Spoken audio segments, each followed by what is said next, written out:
You may have noticed that on this channel I've done a lot of talking about karmics, positioning them as sort of the sneaky, clever, wicked enemy that we need to overcome, ultimately transcend. And all of that is true.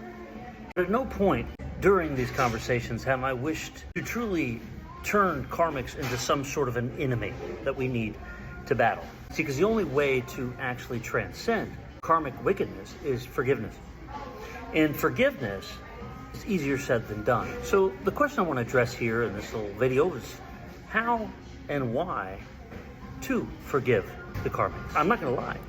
Some of the things that they do are just so wicked, it defies comprehension and has left me often staggered at just the horrid nature of what's going on behind closed doors with them. Sacrificing of children, trafficking of children, lies, deviant sexual behavior, sacrificing animals. It's deplorable. So how can we forgive that? And what does that mean? The first thing I want to point out that I've come to see is that we can't forgive anything we're unwilling to look at. So the first step to forgiving karmics is accepting that these things are what is going on. And becoming okay affirming the fact that this frequency of human behavior, however deplorable we find it, has been allowed to exist on this planet for a reason we may not understand. But it does exist, and bringing that into acceptance allows us to start to relax, to see the picture from a large. So wickedness of the deepest order is part of the human experience. That's just the way it is, right? That's step one. The next question deals with understanding. How and why an individual would choose to get caught up into that underworld. How could they let that happen?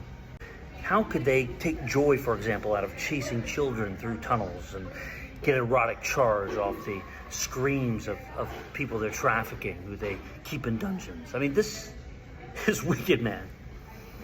And the answer I've come up with that is required that I take a deeper look from a deeper metaphysical point of view. I've come to see that the people I knew were not the same people, in a sense, who were doing those rituals. They were the same body. But what happened is these people gave themselves over to a pact with the dark entity. And once they made that deal with the devil, or that demonic force, I believe in a lot of cases for me, it's been what they call Moloch, the god of sacrificing children.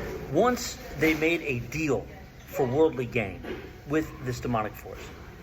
First of all, that deal was not portrayed as we're going to go sacrifice children in tunnels. It was made out to be like a really positive thing, but they were going to get money for sacrificing me or someone else in the collective. And there was a story told about us that we were bad people, a story that was convincing.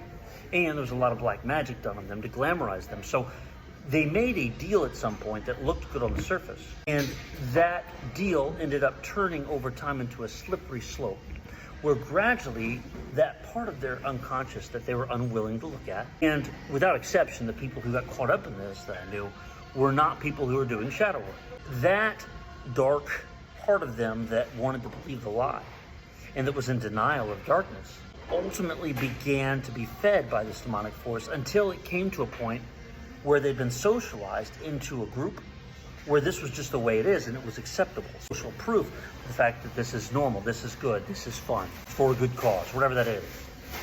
And it was that combination that ultimately caused them to abdicate any responsibility for their actions when in that context, usually in that separate part of their lives.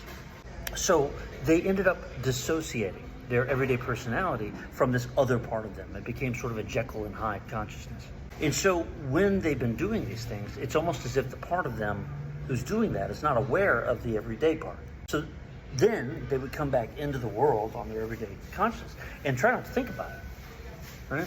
And for the most part, they could get away with that because people either don't know about this or don't talk about it. Now, I've started talking about it. What that's done now is forced a lot of them, their everyday consciousness, to look at this other side of them, which is why they've been trying extra hard to kill me the more I talk about it. And, this isn't about me making them wrong for that. This is about understanding that what's really going on here with the karmics is that they're being possessed by, I call a 5D higher level demonic force. Some people associated with draconians, right, the reptiles. But there are 5D lizardly forces that operate at higher dimensions that have awareness that's far beyond the average human intellect. They've effectively banished themselves or been banished from divine light. And so they possess human beings so that people like your karmic group, definitely mine, become finger puppets for them. And there's a switch that's turned through ritual where, in a sense, that person no longer is in their body. They abdicate their body to that force. So the wicked enjoyment of sacrificing children, cutting people up, all this stuff, which is real, my friends, it is. It's not the person you know and talk to every day that's really doing that, enjoying that. It's that demonic force enjoying that through them. Now, they are still responsible for their actions. Karma's still theirs because they allowed that and invited that into their body. Forgiveness does not mean abdication of karma. It just means understanding what's going on, the true human condition and the metaphysical implications of it all. These karmics, they've given their body over to a dark force and allowed it to do through them. And the way to forgive them is, first of all, just to accept that this is what happened. That way you can start to understand that the person you had a relationship with wasn't necessarily the one doing those actions, meaning the consciousness you talked to, right? The soul that they had in their body that you fell in love with or whatever was real. They just sold it. And now the sad thing is they're not who they used to be. Their body was given over to this dark force, and they end up vacating the body. And it ends up just being a full-time finger puppet for that dark force. So how do we forgive karmics then?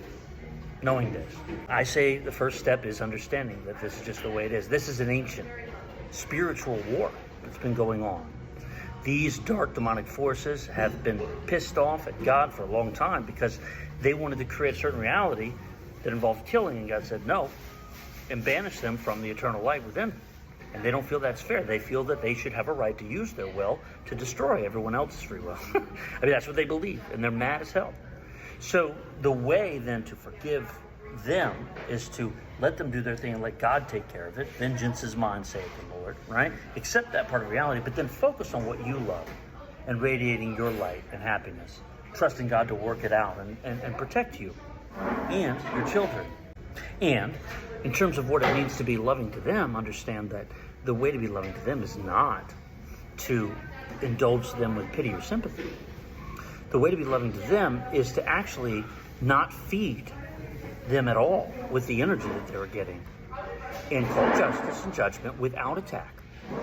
Because what that does ultimately is it makes it so that their old karma from the demon that they invited in comes back to them. And it forces the part of their consciousness which is separate from that demon to, in a sense, be imprisoned and reflect on its choice and those consequences. This helps them start to heal that inner divide and hopefully choose again to let go of that demon. Maybe invite Jesus or some other ascended master in, which can be very helpful. But that's the only way to heal this. So understand that you're dealing with a person who has a demon in their unconscious that they've been hiding from, and they're responsible. But it's not your job to heal them. It's your job to heal yourself. Focus on what you love. Understand the situation, accept what it is. Let God take care of it. And the best thing you could possibly do for them is no contact, so that they can then begin to reflect and have to receive the energy that they're putting out, so that their natural compassion and divine self can again begin to awaken and they can choose again. So I hope you found this helpful. It took me a while to work through all this stuff in order to come to terms with it. Take care.